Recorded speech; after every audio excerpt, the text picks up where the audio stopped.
Hi. ഇന്ന് ഒരുപാട് വിശേഷങ്ങളാണ് പറയാനുള്ളത്. കുറച്ച് സങ്കടകരമായ കാര്യങ്ങളും ഉണ്ട്. അതെന്താണെന്ന് നമുക്ക് വഴി അറിയാം കേട്ടോ. അതായത് ഇന്നാണല്ലോ എൻഗേജ്മെൻറ്റ് ദിവസം. ശ്രീനാഥിനെ ആണെങ്കിൽ ആ രണ്ടാനച്ചൻ കാണുന്നുണ്ട്. അവനെ ഞാനിന്ന് ശരിയാക്കി കൊടുക്കാം എന്നൊക്കെ ഇങ്ങനെ ഓരോ ഐഡിയ വെച്ചിട്ട് അയാളിങ്ങോട്ട് വരികയാണ് കേട്ടോ. ആ സമയത്ത് മല്ലിക അവിടെ മറങ്ങി നിന്ന് ഷ് ഷ് എന്നിങ്ങനെ വിളിക്കുന്നുണ്ട്. പാമ്പാണെന്ന് കരുതിയിട്ട് അയാളിങ്ങനെ ചുറ്റും നോക്കുകയാണ്. മല്ലികയാണെന്ന് കാണുമ്പോൾ മനസ്സിൽ ലഡു പൊട്ടുന്നു. ഇന്ന് വല്ലതുമൊക്കെ നടക്കുമെന്നിങ്ങനെ മനസ്സിൽ കരുതി ഒരു തമിഴ് ചുവയുള്ള ഒരു പാട്ടെല്ലാം പാടി മൂളിക്കൊണ്ട് വരികയാണ്. പക്ഷേ മല്ലിക മറയാണ്. ഇന്ന് അവൾ എന്നെ കൊളുത്തി വലിക്കും എന്നൊക്കെ ഇങ്ങനെ പറയുമ്പോൾ ഒരു കൊളുത്ത് വേറെ ആരുമല്ല, പുറകിൽ നിന്ന് ശ്രീനാഥാണെങ്കിൽ കെണി വെച്ച് പിടിക്കുകയാണ്.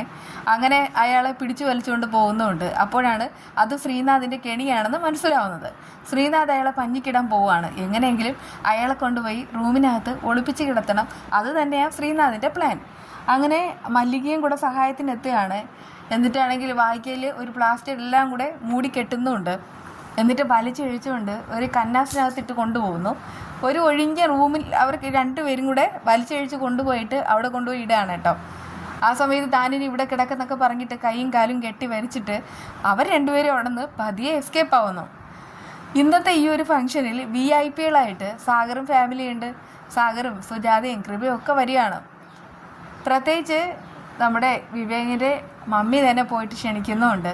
എന്നിട്ട് പറയാണ് ഇന്ന് ഉദ്ഘാടനം വിളക്ക് കൊളുത്തിക്കേണ്ടത് സാഗറാണെന്ന്. അത് കേട്ട് സാഗറിന് ഒത്തിരി സന്തോഷമാവുന്നു. അതിൻ്റെയൊക്കെ ആവശ്യമുണ്ടെന്നൊക്കെ ചോദിക്കുന്നുണ്ട്. നിങ്ങളന്ന് VIP നിങ്ങൾ തന്നെ ചെയ്യണം, കൂടെ സുജാതയും വേണം. അല്ല ചേച്ചിയമ്മ വരാത്തതെന്നൊക്കെ ചോദിക്കുകയാണ്. ചേച്ചിയമ്മയ്ക്ക് പ്രായമായില്ലേ, ഇത്രയും യാത്രയൊക്കെ ചെയ്യാനായിട്ട് വലിയ ബുദ്ധിമുട്ടുണ്ടാവും എന്ന് പറയുമ്പോൾ അവരാണെങ്കിൽ ചിരിക്കുകയാണ് കേട്ടോ. അതിനുശേഷം ക്ഷണിച്ചുകൊണ്ട് അകത്തേക്ക് കൊണ്ടുപോവുകയാണേ.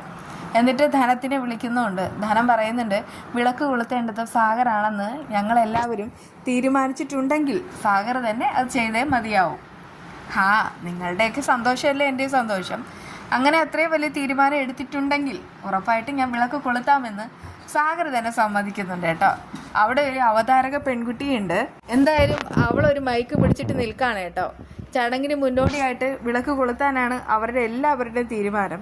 വിവേക് അവിടെ കൂടെ ഓടിപ്പാടി നടക്കുന്നുണ്ട്. വർഷയാണെങ്കിൽ കൂട്ടുകാരികളുടെ നടുവിലാണ് ഇരിക്കുന്നത്.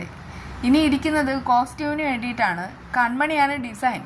കൺമണി ഡിസൈൻ ചെയ്താൽ പിന്നെ പ്രത്യേകിച്ച് പറഞ്ഞു തരേണ്ട കാര്യമുണ്ടോ? അടിപൊളി ഡിസൈനിൽ തന്നെയായിരിക്കും കൺമണി ഡ്രസ്സ് കൊണ്ടുവരുന്നത്. അതിൽ വർഷ അതിസുന്ദരിയായിട്ടുള്ള ഒരു രാജകുമാരിയെ പോലെ തന്നെയാവും അണിഞ്ഞൊരുക്കി വരിക. എന്തൊക്കെയായാലും അവിടെ ഫംഗ്ഷനും കാര്യങ്ങളും ഒക്കെ നടക്കുന്നുണ്ട്.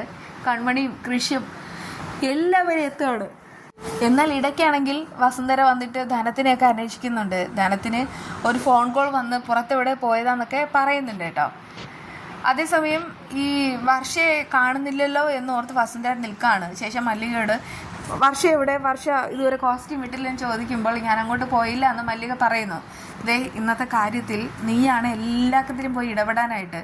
അത് മാത്രമല്ല നീ നോക്കിയും കണ്ട് ചെയ്യണം, അതൊക്കെ നിൻ്റെ കടമയല്ലേ, പ്രത്യേകിച്ച് പറയണോ, പോയി വിളിക്കാന്നൊക്കെ വസുന്ധര പറയുമ്പോൾ ഞാനെല്ലാം നോക്കിക്കോളാം മാഡം എന്ന് തമിഴ് ചുവയിൽ മല്ലിക പറഞ്ഞു ഒപ്പിക്കുന്നു. അതേസമയം കൺമണി വന്നിട്ട് വർഷയോട് ചോദിക്കുന്നുണ്ട് കോസ്റ്റ്യൂം എവിടെയാന്ന്.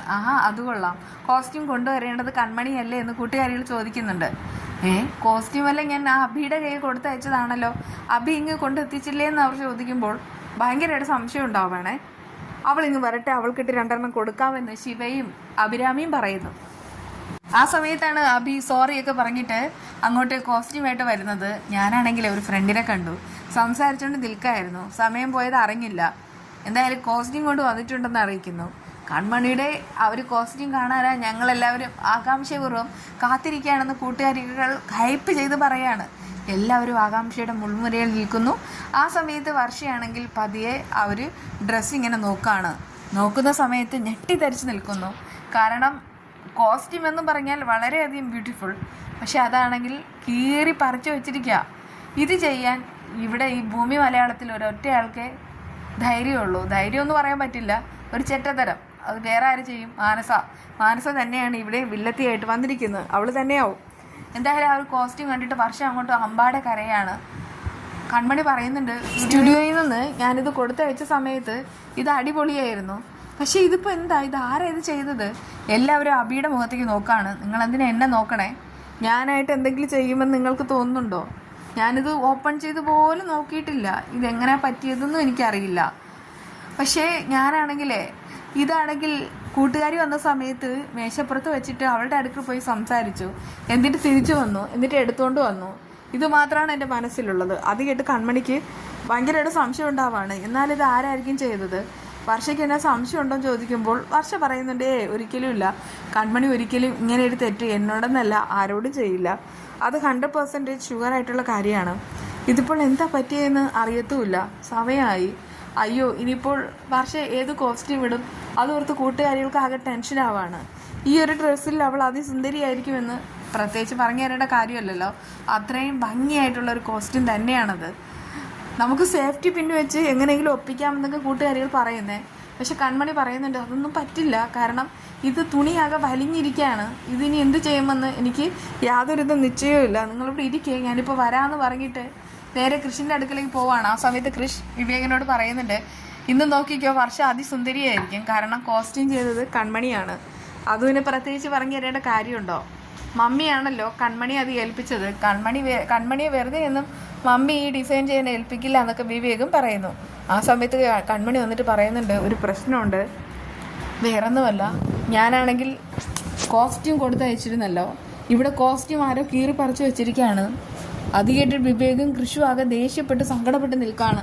എന്തൊക്കെയാണ് പറയണേ ഈ അവസാന നിമിഷത്തിൽ? കൺമണി പറയുന്നുണ്ട്, ഞാൻ പറഞ്ഞത് സത്യമാണ്, എന്താ പറ്റിയെന്ന് അറിയില്ല, ഈ അവസാന നിമിഷത്തിൽ നമുക്ക് എന്ത് ചെയ്യാൻ കഴിയും?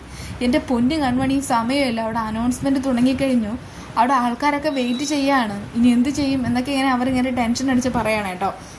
എന്തായാലും ഇതാരോ ചെയ്തതാണ്, ആ ചതി ആരാ ചെയ്തത് നമുക്ക് കണ്ടുപിടിക്കാമെന്ന് കൃഷി പറയുന്നു. അതൊക്കെ രണ്ടാമത്തെ കാര്യം. പക്ഷേ വർഷയ്ക്കിപ്പോൾ ഡിസൈൻ വേണം, അതിന് നമ്മൾ എവിടെ പോകും എന്നൊക്കെ ഇങ്ങനെ കൺമണി ചോദിക്കുകയാണേ. അങ്ങനെ അവർ ആലോചനയിലുമാണ്. അപ്പോഴാണ് മല്ലിക അകത്തേക്ക് വരുന്നത്. അയ്യോ വർഷപ്പപ്പ, ഇതുവരെ റെഡി ആയിട്ടില്ലേ? അവിടെ മേഡം ആകെ കോപിച്ചിരിക്കുകയാണ്. ആൾക്കാരെല്ലാം വന്നു തുടങ്ങി, എന്താ ചോദിക്കുമ്പോൾ അവർക്കൊന്നും പറയാനായിട്ട് കഴിയുന്നില്ല. ഒടുവിൽ ശിവ പറയുന്നുണ്ട്, ഒന്ന് പോകാവോ, ഞങ്ങൾ എങ്ങനെയെങ്കിലും ആളെ ഒന്ന് റെഡി ആയിക്കൊണ്ട് വരാം. അങ്ങനെ മല്ലിക പോവുകയാണ് കേട്ടോ. അതേസമയം പതിവ് പോലെ വർഷ പദം പറഞ്ഞ് കരയുന്നുമുണ്ട്. അല്ലെങ്കിലും എനിക്ക് ഇങ്ങനെയൊക്കെ തന്നെയാണ്, എനിക്ക് നല്ല യോഗമില്ല എന്ന് വേണം പറയാനായിട്ട്. എൻ്റെ ജീവിതത്തിൽ ഇതല്ലാതെ മറ്റൊന്നും സംഭവിച്ചിട്ടുമില്ല. അതുകൊണ്ട് എല്ലാവർക്കും സങ്കടമാവാണ് കേട്ടോ. പക്ഷെ കൺമണിയും കാണുന്നില്ലല്ലോ എന്നൊക്കെ ഇങ്ങനെ പറയുമ്പോഴാണ് നമ്മുടെ വസുന്ധരയുടെ വരവ്. എന്നിട്ട് ചോദിക്കുന്നുണ്ട്, അയ്യോ മോളെ, എന്താ മോളെ ഇത്? അവിടെ എല്ലാ ഗസ്റ്റും വന്നു കഴിഞ്ഞു, നീ ഇങ്ങനെ ഇരുന്നാൽ എങ്ങനെ ശരിയാവും? ഡിസൈൻ എന്ത് ചെയ്തു? കൺമണി കൊണ്ടുവന്നില്ലേ? കൊണ്ടുവന്നു, പക്ഷെ ഒരു വലിയ പ്രശ്നമുണ്ടെന്ന് അവർ അറിയിക്കുന്നു. എന്ത് പ്രശ്നം? ആരെങ്കിലും ഒന്ന് പറഞ്ഞു തുലയ്ക്കാവോ? സമയമായി കേട്ടോ, നിങ്ങൾ എന്തൊക്കെയാണ് കാണിക്കുന്നത് എന്നൊക്കെ ഇങ്ങനെ ദേഷ്യപ്പെട്ട് ചോദിക്കുന്ന സമയത്ത് അവരെല്ലാവരും കൂടെ ചേർന്നിട്ട് ആ ഡ്രസ്സ് കാണിക്കുന്നുണ്ട് കേട്ടോ. അത് കണ്ട് വസുന്ധര പോലും ആ കണ്ണും തള്ളി നിൽക്കുകയാണ്. എന്തായാലും ആ ചതി മാനസയുടെ ചതിയാ, അത് പുറത്തു കൊണ്ടുവരും. വിശേഷങ്ങളോ